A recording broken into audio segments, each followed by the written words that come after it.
So that is like not कैसे but कौन से. Here it is about what. So maybe जो textual content है सभी को नहीं समझ में आएगा. You have to make it more creative for the average learners, some who need individual attention, individualized अगर आपकी planning हो तो आप जब उनके साथ बैठोगे तो वो उसी स्टोरी को, उसी कॉन्सेप्ट को आप कैसे समझाओगे. यहाँ आपको पता होना चाहिए कि उस कॉन्सेप्ट को समझाने के लिए प्रीवियस नॉलेज क्या जरूरत होगी, क्या वो बच्चे को वो प्रीवियस नॉलेज आती है या नहीं. यहाँ दाखिल होता है आपका pre topic testing. Everything is so planned and everything falls into place अगर आपका सोचने का तरीका एक किस्म से हो जाए. ठीक है, तो आप समझोगे अच्छा मुझे प्लान करना है, बच्चे की जरूरत ये है. ठीक है, तो मैंने इसका प्रीवियस नॉलेज टेस्ट किया है, क्या is he aware of anything, is he not able to read anything, so what I am going to do. अगर नहीं आता है तो उसको लर्निंग स्टेशन में भेज देंगे.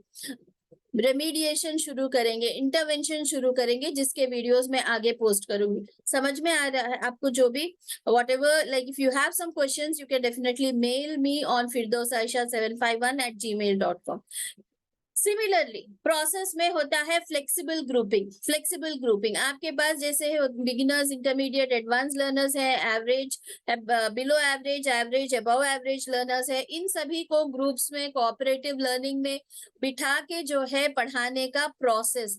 कभी आपको क्लास के अंदर नहीं तो आपने स्लो लर्नर्स के ग्रुप को लेकर चले गए और एवी रूम में बिठा के उनको कुछ और वीडियोस बताया जो लिंक्ड है, फिर आपने टॉपिक समझाया. ठीक है, ऐसा भी हो सकता है. या फिर आप क्लास के बाहर बिठा के कुछ कर रहे हैं, या फिर उनको स्पेशली कोई हैंड्स ऑन एक्टिविटी करवा रहे हैं उनके एबिलिटी ग्रुपिंग के हिसाब से.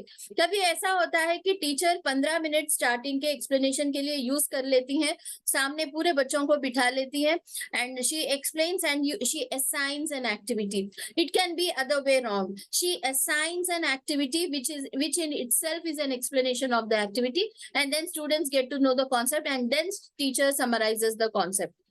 You are the master of your classroom. You are the artist of your classroom. So designer of your classroom, whatever you have to, in a way that students understand through their preferences, through their styles, through their capacities, and they process the information and ultimately they present what they have learned. That comes to the next point, product. So when you are teaching them with the help of these things in a way that अब ये सारी चीजों को जहन में रख के जब आप प्लान कर रहे हो, पढ़ा रहे हो, तो उनको असेसमेंट एक ही तरीके से क्यों करना है. ठीक है, so it should have formative assessment, ongoing assessment, multiple assessments. The students who can illustrate properly can be given assignments of illustrations. Okay, the students who can logically think, give them some logical puzzles, types of questions in the exam paper. Don't expect everyone has to replicate the answer. So when you plan in such a way which is catering to each and every corner of the student, then definitely you will assess in such a way. Okay, and then the last one comes about learning environment. Okay, through the process I have told about flexible seating and groups. उसके लिए जो भी arrangements करना होता है learning environment में, you should have proper idea of classroom arrangement techniques. ठीक है, is it a floor arrangement or is it a horseshoe arrangement, या फिर it is a cluster arrangement, groups of 2, or a pairing activity where only two of them like are together. All these classroom management skills, okay, you arrangement of classes for creating a conducive environment come under learning environment. So now when you plan your lessons, keep this in mind and see to it that you first and foremost you are aware of your students based on their needs, based on their preferences, and based on multiple intelligences, and plan to give the content, to segregate the content. अभी एक साल इतना ही पढ़ाना नहीं, slow learners को कैसे पढ़ाना है, उनको कैसे रीच करना है, एवरेज लर्नर्स के साथ क्या करना है, एंड एनरिच्ड लर्नर्स के साथ एनरिच्ड मटेरियल मेरे पास है क्या. हर चीज जो है टीयर्ड होती है, सेग्रीगेटेड होती है, उसको आप अरेंज करना है. सिमिलरली प्रोसेस, क्या सभी को नहीं, मैं क्या ग्रुपिंग कर रही हूँ, कैसे फ्लेक्सिबल ग्रुपिंग मेरे हो रहा है, नहीं मेरे असेसमेंट्स कैसे हैं, और मैंने एनवायरमेंट क्लासरूम अरेंजमेंट्स कैसे करना है. All this come under differentiated instruction. And after identification आपको जो है आपके स्कूल्स में लर्निंग सेंटर्स को सेटअप करना है। लर्निंग सेंटर्स के बारे में और एक वीडियो मैं बनाऊंगी। फिलहाल ये याद रखिए कि अभी आपके एग्जाम्स जब भी होते हैं, it can be taken up as a baseline test, as I told you earlier also. साल के शुरू में बेसलाइन टेस्टिंग होती है, फिर हर 3 महीने में होना चाहिए। अपने जो फॉर्मल असेसमेंट्स होते हैं उसको भी आप बेसलाइन टेस्टिंग की तरह ले सकते हैं, और उसको आप क्या करिए, उसके अंदर बेसलाइन टेस्टिंग के अंदर आपको आ जाएगा कि कौन से बच्चे बिल्कुल बेसिक्स में कमजोर हैं, कौन से एवरेज है, अबव एवरेज है। उसके हिसाब से आप इंटरवेंशन स्ट्रैटेजीज बनाइए।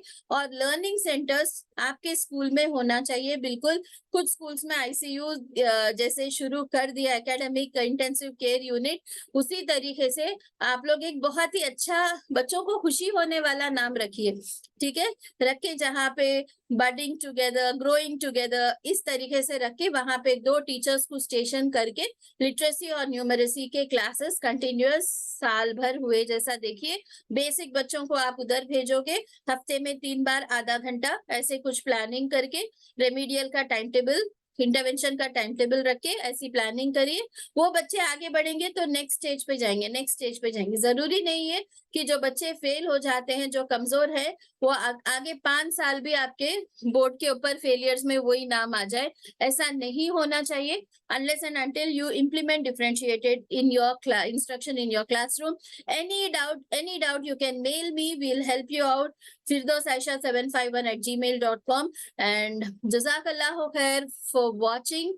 And then I would be more than happy if you interact in the comment section and let us know what are you doing in your schools so that others can learn. Signing off, Aisha Firdaus.